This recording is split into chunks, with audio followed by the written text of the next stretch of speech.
కేరళ ప్రకృతి అందాలకు care of address, పురాతన ఆలయాలకు నెలవు, అత్యధిక విద్యావంతులు ఉండే రాష్ట్రం. ఈ లెక్కలు గొప్పలు అని పైకి మాత్రమే. దేశం ఉలిక్కిపడే క్రైమ్స్కి కూడా కేరళ రాష్ట్రమే కేర్ ఆఫ్ అడ్రస్. అక్కడ జరిగిన ఎన్నో క్రైమ్ కథలు ఊహకు కూడా అందని విధంగా ఉంటాయి. అలాంటి ఓ కేసు 21 ఏళ్ల జస్నా మిస్సింగ్ కేసు.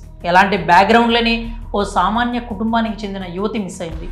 ఓ రాష్ట్ర పోలీస్ వ్యవస్థ, క్రైమ్ బ్రాంచ్ ఆ అమ్మాయి ఐడెంటిటీ కనిపెట్టలేకపోయాయి. చివరకు సిబిఐ లాంటి సంస్థ 6 ఏళ్ల పాటు ఇన్వెస్టిగేషన్ చేసి ఆ అమ్మాయి ఆచూకీ కనిపెట్టడం అసాధ్యం, ఇప్పటికైతే ఆమె బతికుందో చనిపోయిందో చెప్పలేము అనే కోర్టుకు నివేదిక సమర్పించింది. అంటే ఈ మిస్సింగ్ కేసులో ఎన్ని మిస్టరీలు ఉన్నాయో ప్రత్యేకంగా చెప్పుకోవాల్సిన అవసరం లేదు. మరి ఈ కేసు వివరాలను పూర్తిగా తెలుసుకోవాలంటే మీరు ఈ వీడియోని పూర్తిగా చూసేయండి. అది కేరళ కొల్లముల 2018 మార్చి 22 ఉదయం 9 గంటలు 21 ఏళ్ల జస్నా ముండకాయంలోని బంధువుల ఇంటికి వెళ్తున్నానని కుటుంబ సభ్యులకు చెప్పి వెళ్ళింది. రాత్రి అయింది. ఆమె నుంచి ఎటువంటి రెస్పాన్స్ లేదు. పుంచవాయిల్లో ఉన్నటువంటి బంధువుల ఇంటికి జస్నా తల్లిదండ్రులు ఫోన్ చేశారు.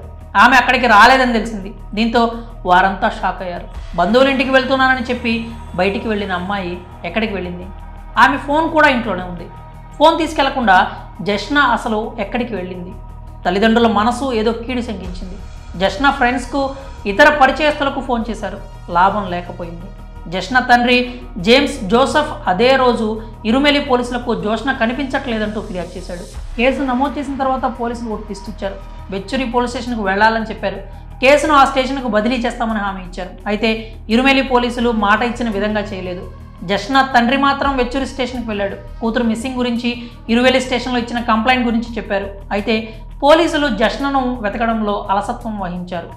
జస్నా తన బాయ్ ఫ్రెండ్తో లేచిపోయి ఉంటుందని, కొన్ని రోజులు ఆగి ఆమె ఇంటికి తిరిగి వస్తుందని చెప్పారు. దాదాపు 2 వారాల తర్వాత ఇరుమెలి పోలీస్ స్టేషన్ నుంచి జస్నా మిస్సింగ్ కేసు వెచ్చూరి పోలీస్ స్టేషన్కు ఫార్వర్డ్ అయింది. కేసు అధికారికంగా స్టేషన్కు రావడంతో పోలీసుల్లో చలనం మొదలైంది.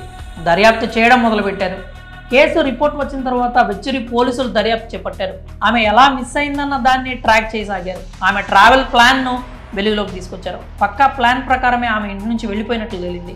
2018 మార్చి 22న ఫ్యాన్సీ జేమ్స్ జోసెఫ్ల కూతుర్ల జస్నా కొల్లములలోని ఇంటి నుంచి బంధువుల ఇంటికని బయలుదేరింది. కొల్లముల నుంచి ఆటోలో బస్టాండ్కి వెళ్ళింది. అక్కడ నుంచి బస్సులో ఇరుమెలికి బయలుదేరింది. ఇరుమెల నుంచి బస్సులో ముండకాయం వెళ్ళింది. ఈ నేపథ్యంలోనే తన తోటి ప్రయాణికులతో ముండకాయం వెళ్ళే రూట్ గురించి మాట్లాడినట్లు తెలుస్తోంది. అక్కడ ఓ బంధువు ఆమెను చూశాడు. ఆమె అతన్ని పట్టించుకోకుండా వెళ్ళిపోయింది. బంధువుతో పాటు మరికొంతమంది తెలిసిన వాళ్ళు కూడా ఆమెను ఆ ప్రదేశంలో చూశారు. వారిని కూడా జస్నా పట్టించుకోలేదు. పోలీసుల దర్యాప్తు ఇంకా మొదలు కాని సమయంలో జస్నా బంధువులు కొన్ని సీసీటీవీ ఫుటేజ్లను సంపాదించారు. ముండకాయంలోని శివగంగా బ్యాంక్ దగ్గర సీసీటీవీ కెమెరా దృశ్యాలు అవి. బ్యాంక్ దగ్గర సీసీ కెమెరా దృశ్యాల్లో జస్నా కనిపించింది. ఆమె బ్యాంక్ దగ్గర కూర్చొని ఉంది. బ్యాంక్ పక్కన ఉన్న ఓ ఇంటికి సంబంధించిన సీసీ కెమెరాల్లో కూడా ఆమె అక్కడ కూర్చొని ఉన్నట్లు తెలిసింది. పోలీసులు దర్యాప్తు చేపట్టిన తర్వాత సీసీటీవీ ఫుటేజ్లు వారికి చేరాయి. అయితే బ్యాంక్ దగ్గర కూర్చున్నది జస్నానే అని చెప్పలేమని పోలీసులు అన్నారు. అంతేకాదు జస్నా అసలు ముండకాయం వెళ్ళిందా లేదా అని తేల్చడానికి ఎటువంటి ఆధారాలను పోలీసులు సేకరించకపోవడం గమనార్హం. జస్నాకు ఓ గ్యాంగ్ ఉండేది. ఆ గ్యాంగ్లో మొత్తం 5 సభ్యులు ఉండేవాళ్ళు. ఆమె ప్రతిరోజు క్రమం తప్పకుండా వారితో మాట్లాడేది. వారిలో ఓ అబ్బాయి కూడా ఉన్నాడు. అతడు జస్నా క్లాస్మేట్. పోలీసులు ఆ అబ్బాయిని కూడా చాలాసార్లు విచారించారు. అయినా వారికి ఎలాంటి ఉపయోగం లేకపోయింది. పోలీసులు జస్నాతో పాటు బస్సులో ప్రయాణించిన ప్రయాణికుల్ని విచారించగా ఆమె ముండకాయం నుంచి చెన్నై వెళ్ళినట్లు తెలియొచ్చింది. దీంతో కేరళ పోలీసులు చెన్నై వెళ్లారు. అక్కడ ఆమె కోసం వెతకసాగారు. ఈ నేపథ్యంలో కరోనా వైరస్ మహమ్మారి దెబ్బ కొట్టింది. లాక్డౌన్ కారణంగా దర్యాప్తు ఆగిపోయింది. పోలీసులు జస్నా కోసం చేస్తున్న ప్రయత్నాలు అన్నీ విఫలమవుతూ వస్తున్నాయి. కేసు దర్యాప్తు మొదలై నెలలు గడుస్తున్నా పురోగతి లేకపోవడంతో అసెంబ్లీలో దీనిపై చర్చ జరిగింది. అసెంబ్లీలో రచ్చ కారణంగా కేసు క్రైమ్ బ్రాంచ్కు బదిలీ అయింది. ఈ నేపథ్యంలో కొడతాయి సైనైడ్ జాలీ కేసును ఛేదించిన కేజీ సీమాన్ కూడా రంగంలోకి దిగారు. సైంటిఫిక్ మెథడ్స్ ద్వారా వెతుకులాట మొదలుపెట్టారు. ఆమె దైనందిన అలవాట్లను తెలుసుకోవడానికి బంధువులు, కుటుంబ సభ్యులు, క్లాస్మేట్స్, ఫ్రెండ్స్ ఇలా చాలామందిని విచారించారు. ఇంటి నుంచి ఆమె ఒక్కతే వెళ్ళిందా లేక ఆమె వెంట ఎవరైనా ఉన్నారా అన్న కోణంలో కూడా దర్యాప్తు జరిగింది. జస్నా గురించిన విషయాలు తెలుసుకోవడానికి పోలీసులు కొన్ని ఊళ్లలో సమాచార బాక్సులను సైతం ఏర్పాటు చేశారు.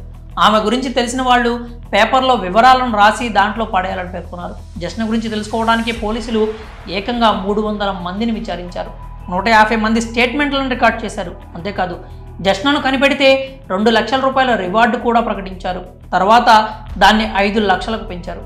పోలీసులకు లక్షల కాల్స్ వచ్చాయి, కానీ ఎలాంటి లాభం లేకపోయింది. క్రైమ్ బ్రాంచ్ కేసును దర్యాప్తు చేసినా పెద్దగా లాభం లేకపోయింది. జష్న ఏమైందన్నది ప్రశ్నగానే మిగిలిపోయింది. దీంతో కుటుంబ సభ్యుల్లో ఆందోళన మొదలైంది. జష్న సోదరుడు ఈ కేసుపై కేరళ హైకోర్టును ఆశ్రయించాడు. క్రైమ్ బ్రాంచ్ విచారణతో తమకు సరిగా న్యాయం జరగట్లేదని కేసును సిబిఐకి అప్పగించాలని కోరాడు. దీనిపై విచారణ జరిపిన కోర్టు జష్న కేసును సిబిఐకి బదిలీ చేసింది. సిబిఐ కూడా దర్యాప్తు మొదలుపెట్టింది. పోలీసులు నమోదు చేసిన విధంగానే సిబిఐ కూడా ఓ ఎఫ్ఐఆర్ నమోదు చేసి దర్యాప్తు ప్రారంభించింది.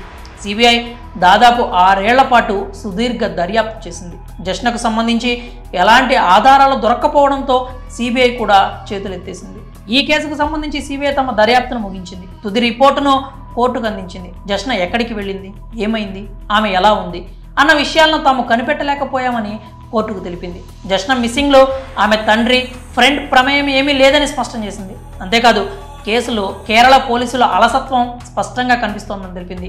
జష్న కనిపించకుండా పోయిన 48 గంటల్లో పోలీసులు తగిన చర్యలు తీసుకోలేదని సిబిఐ తెలిపింది. తమకు జష్న బ్రతికి ఉన్నట్లు సమాచారం అందిందని, కానీ అందులో ఎలాంటి నిజం లేదని వెల్లడించింది. ఆమె మిస్సింగ్కు సంబంధించి ఏదైనా కొత్త అప్డేట్ వస్తే కేసును మళ్లీ దర్యాప్తు చేస్తామని తెలిపింది. పోలీసులు దర్యాప్తు మొదలుపెట్టిన తర్వాత ఆమె మొబైల్ను స్వాధీనం చేసుకున్నారు. ఫోన్ను పరీక్షించారు. అందులో ఓ మెసేజ్ వారి మతి పోగొట్టింది. జష్న ఇల్లు విడిచిపోయేటప్పుడు తన ఫ్రెండ్కు ఓ మెసేజ్ పెట్టింది. ఆ మెసేజ్లో నేను ఆత్మహత్య చేసుకోబోతున్నాను అని ఉంది. పోలీసులు ఈ కోణంలో కూడా దర్యాప్తు చేపట్టారు, కానీ ఎలాంటి లాభం లేకపోయింది. దర్యాప్తు మొదలైన తర్వాత జష్న తండ్రితో పాటు బాయ్ ఫ్రెండ్గా భావిస్తున్న వ్యక్తిపై కూడా అనుమానాలు మొదలయ్యాయి. వీరిపై కూడా కేసులు నమోదయ్యాయి. పోలీసులు, క్రైమ్ బ్రాంచ్, సిబిఐ విచారించింది. అన్నీ కూడా వారి ప్రమేయం లేదని తేల్చాయి. 2018 జూన్ 2న కాంచీపురంలో కాలిపోయిన ఓ యువతి శవం లభించింది. పోలీసులు ఆ శవాన్ని స్వాధీనం చేసుకొని జష్నదా కాదా అన్న కోణంలో విచారణ చేశారు. చివరకు అది జష్నది కాదని తేలింది. జష్న బంధువు ఒకరు కొత్తగా ఓ ఇల్లు కడుతున్నారు. ఆ ఇంటి పునాదిలో జష్నను చంపి పూడ్చారన్న ప్రచారం మొదలైంది. దీంతో పోలీసులు ఆ ఇంటి దగ్గరకు వెళ్లారు. పునాదుల్ని కూడా తవ్వించారు, కానీ ఎలాంటి ఆధారాలు దొరకలేదు. జష్న బతికి లేదని కొందరు అంటుంటే చనిపోయిందని ఇంకొందరు అంటున్నారు. మరికొందరు జష్న సిరియా వెళ్ళిపోయిందని, అక్కడే ఉంటుందని కూడా అంటున్నారు. కానీ ఆమె ఏమైంది, ఎక్కడికి వెళ్ళింది, అసలు బతికే ఉందా లేదా, ఉంటే ఎక్కడుంది, ఏం చేస్తోంది అన్న ప్రశ్నలు కేరళ వాసుల మెదడుల్ని తొలిచేస్తున్నాయి. జష్న కుటుంబ సభ్యుల పరిస్థితి అయితే చెప్పనక్కర్లేదు. తమ బిడ్డ బతికుందా, చనిపోయిందన్న క్లారిటీ లేక, కూతురి మీద ఆశలు చంపుకోలేక నిత్యం నరకం అనుభవిస్తున్నారు. తమ కూతురు ఎప్పటికైనా ఇంటికి తిరిగి వస్తుందనే నమ్మకంతో బ్రతుకుతున్నారు. జష్న అక్కడుంది, ఇక్కడుంది అని వస్తున్న పుకార్లతో వారిలో కొత్త ఆశలు పుట్టుకొస్తున్నాయి. అవి నిజాలు కాదని తెలిసిన వెంటనే కన్నీళ్లు పెట్టుకుంటున్నారు.